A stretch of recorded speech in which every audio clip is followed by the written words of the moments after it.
Hey, my friend, have you ever wondered where spiritual warfare takes place?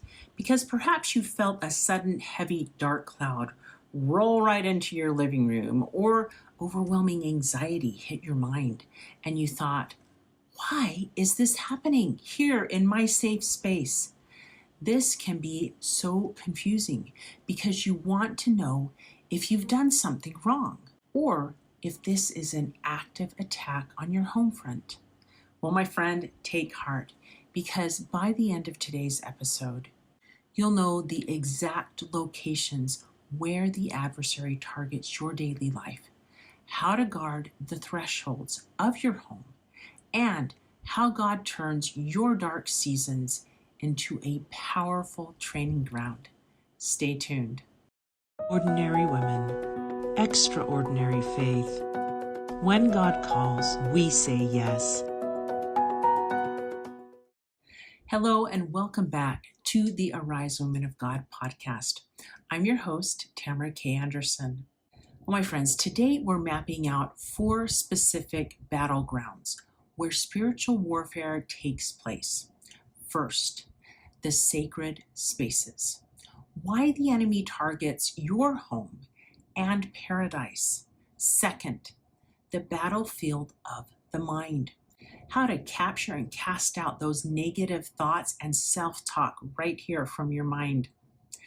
Third, the doorway and the daily walks, where we'll talk about guarding the thresholds, choices, and emotional centers of your heart. And finally, we're going to talk about the hidden cave seasons and how God fortifies your spirit in times of isolation. But first, let's kick it off by dispelling a major myth.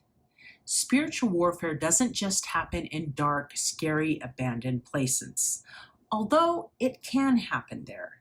In fact, the adversary's favorite target is right in the middle of your daily peace. Let's examine this by looking at the very first spiritual attack in human history in Genesis chapter 3, verses 1 through 7. This attack didn't happen in a dark wasteland. It happened in the middle of paradise, in the Garden of Eden, in Eve's daily home environment while she was going about her day. So, my friends, spiritual warfare frequently attempts to breach our safest, most sacred spaces. Just because a heavy spirit or sudden argument shows up in your kitchen or over your dinner table, it doesn't mean you've failed as a mom or done something terribly wrong. It simply means the enemy wants to disrupt your peace and your family. As God warns us in Genesis chapter 4, verse 7, sin lieth at the door. The enemy waits right at the threshold of our doors, our decisions, and our family boundaries, constantly looking for an open door to slip inside. Once the adversary looks at your outer space, he tries to move into that inner space, your mind and your heart. In 2 Corinthians 10, 3 through 5, Paul writes, "For though we walk in the flesh, we do not war after the flesh, casting down imaginations and every high thing that exalteth itself against the knowledge of God, and bringing into captivity every thought," there's the thinking, "to the obedience of Christ."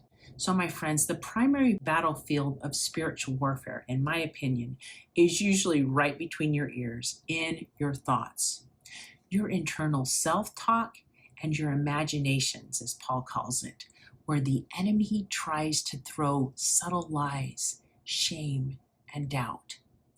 After the adversary targets my thoughts in my mind, he often targets my heart. In Proverbs 4:23, God commands us, "Keep thy heart with all diligence, for out of it are the issues of life." The battle takes place right in your emotional center, where the enemy tries to plant quiet seeds of resentment, envy, bitterness, and worthlessness. So, my friends, guarding your heart and your mind is spiritual warfare. The devil usually capitalizes on moments when I am feeling stressed out. And here are 2 things I do consistently so that I can return to feeling grounded.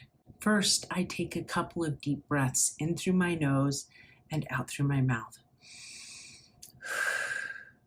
And then second, I prayerfully cast out the spirit of stress, lies, shame, and fear in the name of Jesus Christ. And I invite in the spirit of peace and light. It works miracles every single time for me, and I know it will work for you too. So my friends, if the battle happens in our safe places, our minds and in our hearts, where else is Satan attacking?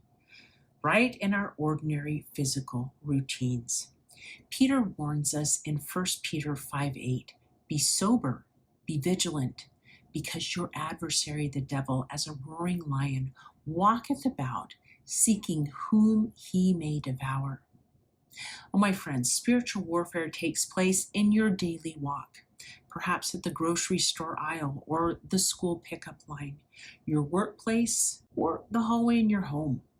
The adversary actively prowls the physical territory where we live out our ordinary lives, looking for vulnerabilities when our guard is down. That often happens when we're tired, hungry, or maybe on that time of the month, right, ladies? So, my friends, recognizing everyday spaces are a battleground help us stay vigilant without living in fear. Finally, my friends, what about those seasons when you feel completely hidden, lonely, or trapped? Let's look at the story of David in 1 Samuel 22, 1-2. He was running for his life from King Saul, and he fled to the dark cave of Adullam. And while he was hiding there in fear and isolation, hundreds of distressed, indebted, and discontented people gathered to him. And right there in that dark cave, God allowed David to train them into a mighty army. Battles very often take place when you or I feel hidden, isolated, or trapped in a dark cave season of life. But remember, your cave is not your defeat. It is your training ground. It is in those exact low, hidden places where God fortifies our spirit, deepens our prayers, and trains you and I to become mighty warriors of light, especially as we allow others in to help us. Right after our son Nathan was diagnosed with autism, I was in a dark place for a while. But as I allowed others to come in and help him, teachers and therapists, and I started meeting with other parents of children on the spectrum, I learned not only that I wasn't alone, but there was still hope and plenty of help in the future.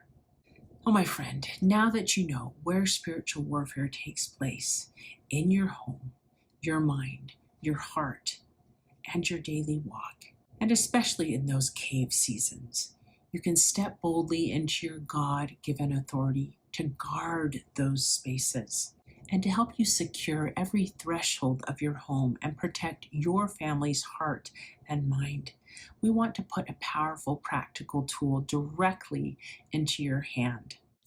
It is our Mother's Spiritual Defense Guide, 6 Empowering Steps to Fortify Home and Family, and it's available completely free as a digital resource by clicking at the link in the comments below. When you get your copy, flip straight to step number 4, where you'll find the Home Sanctuary Audit, which gives you practical steps to see where the adversary is moving in. Be able to close those doors and cast him out and fill your home with the warm, invincible light of Jesus Christ. Oh, my friend, you have been given the capacity to oversee your home and watch over your family. Thank you for standing with us on the front lines today. Remember who you are, a daughter of God and a warrior of light. stand with him and by him. And until next time, may you arise, do it God's way, God's strong. If today's episode helped you feel a little closer to God, please like and subscribe. It helps us grow and ensures Heaven's whispers stay at the top of your feed whenever you need them most.